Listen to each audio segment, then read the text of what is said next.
आखिर कब तक और कितने दिनों तक हम इंतजार करेंगे? यही बेरमो में आज 3 पीढ़ियां कोर्ट के चक्कर काट के मर गई, लेकिन आज भी न्याय नहीं मिल पाया है। तो सवाल ये है कि जिनका कुछ नहीं है, जिनका इस राज्य से सरोकार नहीं है, वो फल रहे हैं, फूल रहे हैं, वो लाखों करोड़ों का मुनाफा कमा रहे हैं, पर हम केवल लोकतंत्र की दुहाई देकर, संविधान की दुहाई देकर कब तक अपना नतमस्तक स्वीकार कर लें? इसलिए नेपाल बनाना चाहते हैं भारत को क्या? नहीं, मैं वहाँ ये उदाहरण दे रहा हूँ जहाँ मनमानी हो रही है, जहाँ करप्शन है। अगर करप्शन है, जहाँ मनमानी है, जहाँ गलत हो रहा है, वहाँ जनता को एकजुट होना चाहिए और प्रबंधन हो चाहे सिस्टम, उसके खिलाफ लड़ना चाहिए। 1.5 करोड़ ज्योति की बात की, क्या ये राजनीतिक बिल्कुल, सही बात है? ये सच्चाई है। इस बात का मैं खुलासा तभी करूंगा जब वो व्यक्ति सामने से आकर मुझे कहे, तभी। नहीं तो कुछ चीजें गोपनीय है। उसने संदेश मुझ तक भिजवाया था, तो मैंने आपको कुछ बातें बताई है। राजनीतिक स्टंट के पीछे कौन हो सकते हैं? ये देखिए, चेतावनी यही है कि हमें कुछ हुआ तो हमें लगता है इस बार कोयलांचल में वो होगा जो इससे पहले ना होगा। क्या लगता है, क्या अनुमान है कि कैसे लोग जो लोग माफिया जगत में सक्रिय है, जो लोग इस मिट्टी से खनिज संपदा का दोहन कर रहे हैं, जो लाखों करोड़ों का कारोबार कर रहे हैं, तो स्वाभाविक है हमारी आवाज से, और यही नहीं कि हम सड़क में, सदन में भी बेबाकी से बातों को उठाते हैं, तो जाहिर सी बात है उनको अस्तित्व को चुनौती पहुंच रही है, उनके साम्राज्य को, उनके वर्चस्व को चुनौती मिल रही है, तो निसंदेह ये बातें होनी स्वाभाविक है।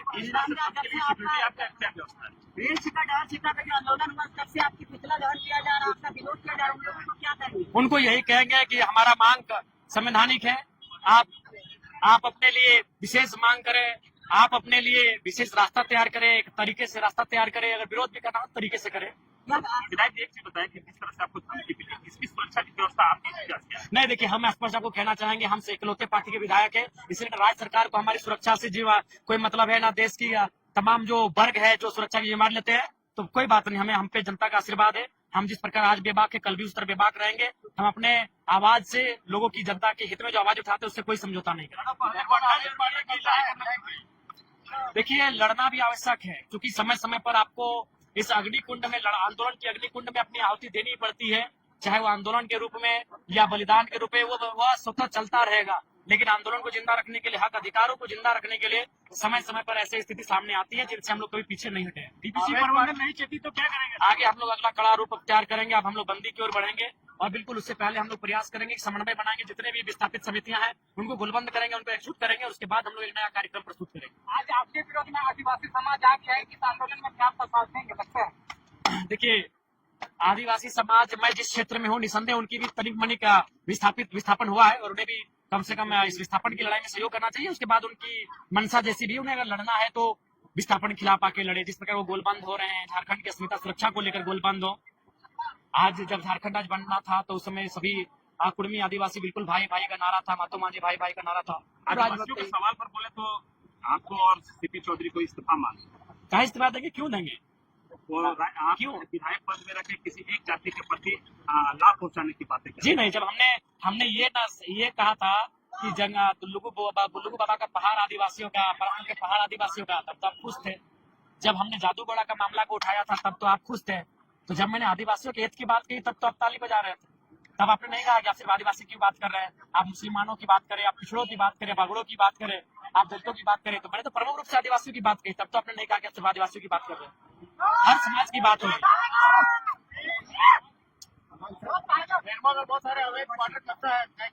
बिल्कुल, ये बिल्कुल असंवैधानिक है, अनैतिक है और गैर कानूनी है। इस पर प्रबंधन को तो संज्ञान में लेना चाहिए, और जो लोग अवैध रूप से बस बसाव कर रहे हैं उनके क्वार्टर को, प्रबंधन को अपने कब्जे में लेना चाहिए।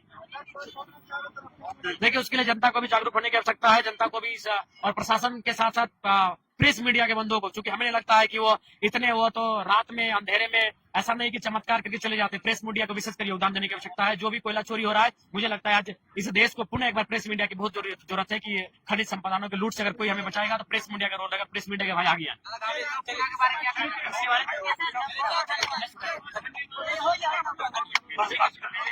नमस्कार, आदाब।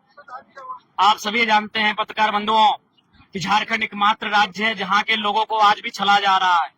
जो खनिज संपदा में अव्वल है, जो साधन संसाधन में अव्वल है, जो इस देश को उन्नति का रास्ता देता है, आज वो राज्य नीतियों के कारण, प्रबंधन की दुर्व्यवहार के कारण लगातार छला जाता है। और उसी के क्रम में आज ये जन आक्रोश जनसभा का आयोजन किया गया था, और हमने स्पष्ट कहा है कि आप आज की बात ना सुने। 1990-91 में विनोद बिहारी महतो के नेतृत्व में तमाम उस समय जो विस्थापित नेता हुआ करते थे इस क्षेत्र के, जब जब उनसे बातचीत हुई है तो आपने क्या स्वीकारा है?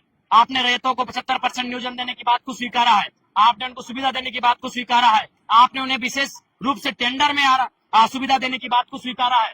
तो आप जिन बातों को आपने स्वीकारा है उन बातों को अमल करें, नहीं तो अब कोयलांचल की आग ने पकड़ ली है और इस बार जो आग धधकेगी वो तभी बुझेगी जब रैयतों की समस्याओं का निदान होगा।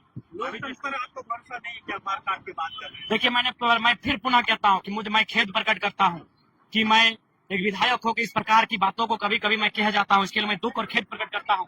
लेकिन पत्रकार बंधु, आखिर लोकतंत्र की व्यवस्था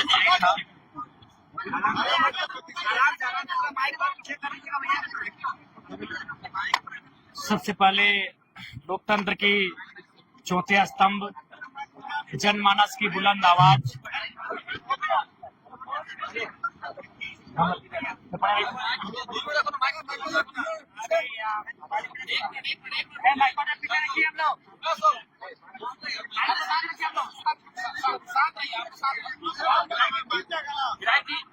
लंबे समय से प्रबंधन को घेरने की बात है, क्या आपकी लड़ाई किस तरह से चलेगी?